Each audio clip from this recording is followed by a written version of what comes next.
Welcome everyone here to our church, sadly empty.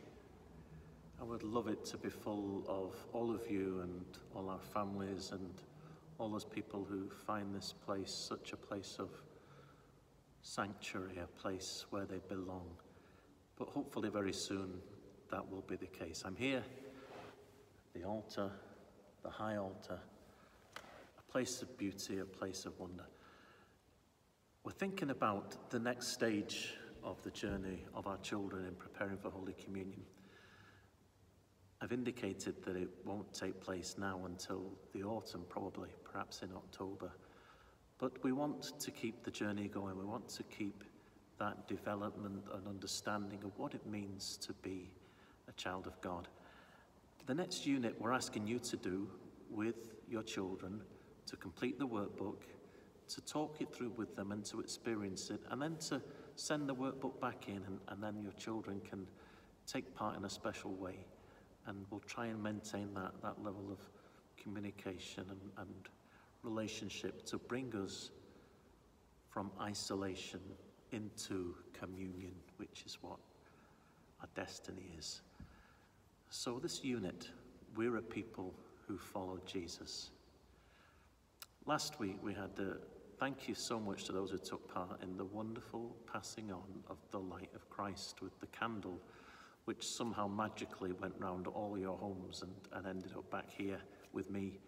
It was a great feat of modern technology and I think a lovely example of passing on the light of Christ. Well, the people who follow Jesus, that's us as Christians, particularly as Catholic Christians. We're people who pass on the light of Christ. That's what we're called to do. That's who we are called to be in communion with each other, with God, with His world. And that's what we're trying to pass on to our children. What it means to be a follower of Jesus. It means coming together in prayer. So trying, especially in these days, it's not easy. You can't come physically to church, but the church is coming to you through these videos, through the online services that we're trying to provide. Do sit down and watch them and try to join in with them, with your children, and perhaps encourage them to join in with us singing and make them feel that this is us building up community and bringing God into our lives. It's really important. And other things that people do to follow Jesus, the message of the gospel is very clear. And it's being lived out in very many ways, even although perhaps people don't realize it in these days. The way people are helping each other, showing kindness, showing generosity, helping food banks, helping those who are lonely, those who are isolated. This is all part of the Christian message of the way to follow Jesus, is to do these things. So teaching our children that what we are doing, we are offering ourselves. This particular unit is linked to the offertory of the Mass, when you see people bring forward gifts of bread and wine, and they're transformed into the body and blood of Jesus to feed us. Well, we don't just offer those. We offer lots of things. We offer prayers, we offer intentions, we offer good works, we offer those things that we desire to bring God to in our world. And so let's think in a particular way. How can your child show that they are following the gospel, following Jesus? How do they do that? In what way? By sharing? By helping? The children are very good at learning these things and reminding them of the need for those things. Question them about it. Help him with the washing up. Help him with a bit of tidying of their room.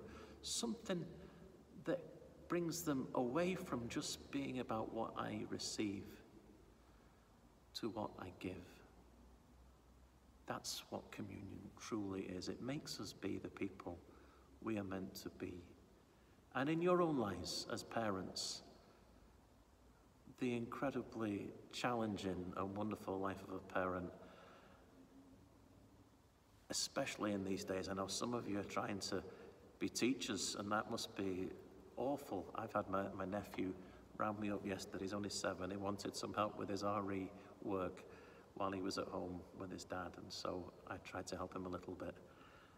But even I find that difficult, and I'm sure you find that a challenge. But teaching them is being with them. It's setting good example. It's living a life of faith yourselves, and then they catch it. They get it, and that's what we want. We want them to understand what it is to be children. Follow your example,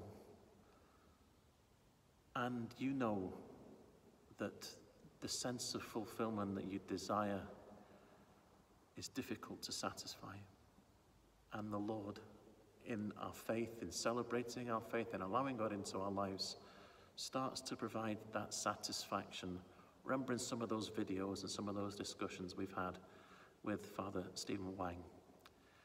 Father Stephen's produced some more videos, and because of the lockdown, he's made them free. He wants people to watch them. So I'm going to give you the link to a video that he has done about Holy Communion, about the Eucharist and what it means and how we can try to understand a little bit more. And I encourage you to watch that for yourselves, for your own benefit.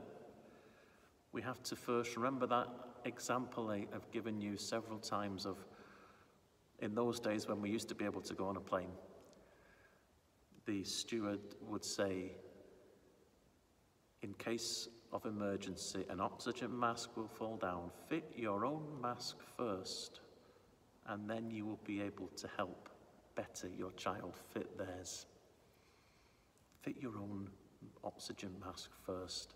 Nourish your own faith, and then it will flow through to your children, and it will stimulate our lives in ways that the blessing of God will be unbounded. So I do encourage you to watch the video of Father Stephen explaining the Mass. Also watch the video that Dick and Kay, who've helped us through this journey, have made about the unit and the workbook, and watch that and try to take that on board.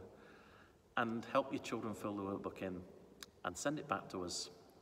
And then we'll put that as part of their journey towards Holy Communion. Thank you for watching. God bless you all, and keep praying. I'm praying for all of you. Please pray for me, that we all need our prayers in these difficult times. God bless you.